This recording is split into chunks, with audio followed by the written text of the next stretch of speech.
Welcome back. Guntur జిల్లాలో కుక్కలు స్వైర విహారం చేస్తున్నాయి. నిన్న చిన్నారిని కరిచి ప్రాణాలు తీసిన ఘటన జిల్లాలో చోటు చేసుకోవడంతో స్థానికులు భయాందోళనకు గురవుతున్నారు. దీనిపై మరిన్ని డీటెయిల్స్ మా ప్రతినిధి కృష్ణ అందిస్తారు. గుంటూరు జిల్లా కాకుమాలలో జరిగిన దారుణం ఇప్పుడు ప్రస్తుతం రాష్ట్ర వ్యాప్తంగా సంచలనం కలిగిస్తుంది. ఒక బాలికను 10 కుక్కలు పైగా వెంటాడి చంపిన పరిస్థితి ఇక్కడ జిల్లాలో సంచలనం కలిగించిన నేపథ్యంలో రాష్ట్ర ప్రభుత్వం కూడా స్పందించింది. అయితే బాలిక కుటుంబానికి 4 లక్షల ఎక్స్‌గ్రేషియో అయితే ప్రస్తుతం చెల్లించిన నేపథ్యంలో అసలు వీధి కుక్కలు ఎందుకు ఇలా వెంటాడుతున్నాయి, వీధి కుక్కల వల్ల గ్రామాలు ఎందుకు అల్లాడిపోతున్న పరిస్థితి, ఈ పరిస్థితి నుండి ప్రభుత్వం ప్రజల్ని గట్టెక్కించలేదా అంటే చాలా ప్రాంతాల్లో ఇదే పరిస్థితి కనిపిస్తా ఉంది. మనకి నిన్న కాకుమాన సంఘటన పెద్ద ఇష్యూ అయింది కాబట్టి ఆ జిల్లా వ్యాప్తంగా అలాగే రాష్ట్ర వ్యాప్తంగా సంచలనం కలిగింది. అయితే దీనికి ముందు అనేక అంశాలు అనేక గ్రామాల్లో కుక్కలు ఇలాగే స్వైర విహారం చేసిన పరిస్థితి ఉంది. మనకు గుంటూరు జిల్లాలో చూసుకుంటే రాజధాని ప్రాంతంలో రాయపూడి ప్రాంతంలో కూడా గతంలో 2-3 కుక్కలు దాదాపు 40-50 మందిని ఒకసారిగా గాయపరిచిన పరిస్థితి చూడొచ్చు. దీనికి ఒక మహిళ కూడా అప్పట్లో మృత్యువాత పడిందని చెప్తా ఉన్నారు.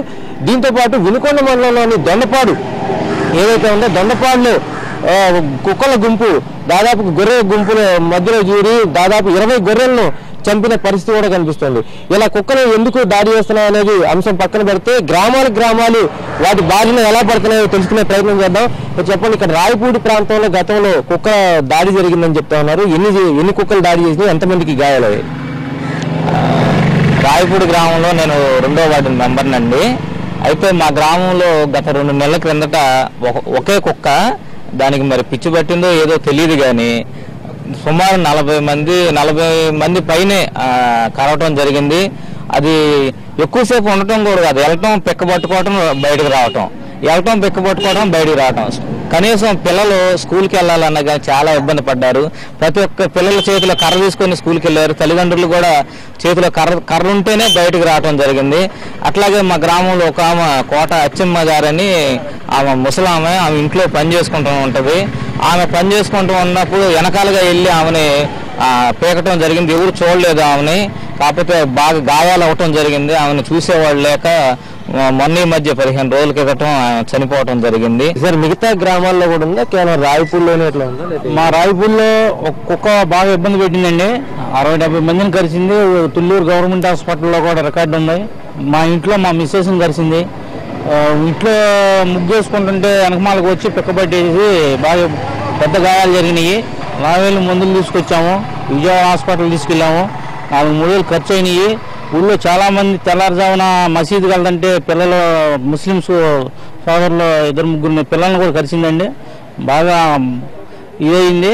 ఊళ్ళో పంచాయతీ వాళ్ళు పట్టించి దాన్ని చేశారు. బాగా ఇబ్బందిగా ఉందండి. పొద్దున పూట వాకింగ్ వెళ్ళాలన్నా కుక్కలు అమ్మడపడుతున్నాయి. ఈ చికెన్ షాప్ వాళ్ళు ఈ చికెన్లో ఈ రోడ్లు అమ్మట పేగులో వేసి ఎక్కడెక్కడో కుక్కలు వచ్చి ఆగమాగం చేస్తున్నాయి. పొద్దున పూట ఆరోగ్యం కోసం వాకింగ్ చేద్దామన్నా భయం వస్తుంది మాకు. కాకుమాలలో ప్రస్తుతం కుక్కలపై వేట కొనసాగుతోంది.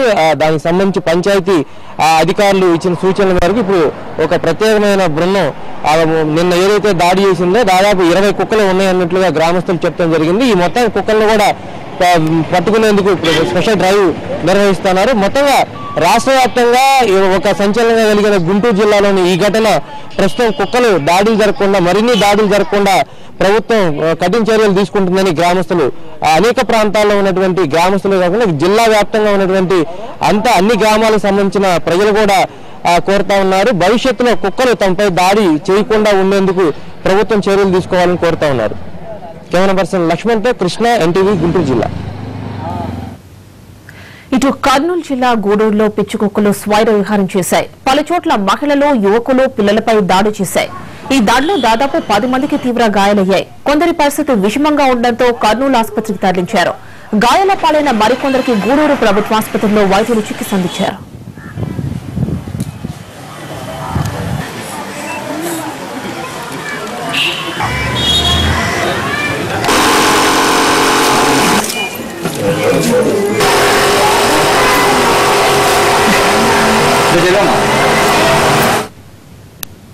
బులెటిన్లో మరో చిన్న బ్రేక్ తీసుకుందాం.